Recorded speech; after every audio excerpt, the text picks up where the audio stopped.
नबी करीम सल्लल्लाहु अलैहि वसल्लम ने फरमाया, आयशा खाना तो लाओ।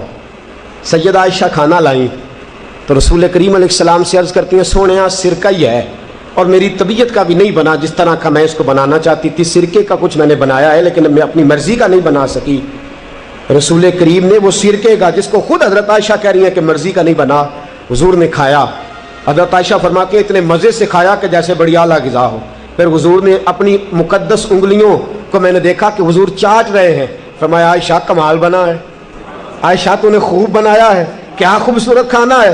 हज़रत आयशा फरमाती हैं, कभी मैंने खाना बनाया हो, कभी ऐसा नहीं हुआ कि मेरे रसूल ने मेरे खाने में ऐब निकाला हो।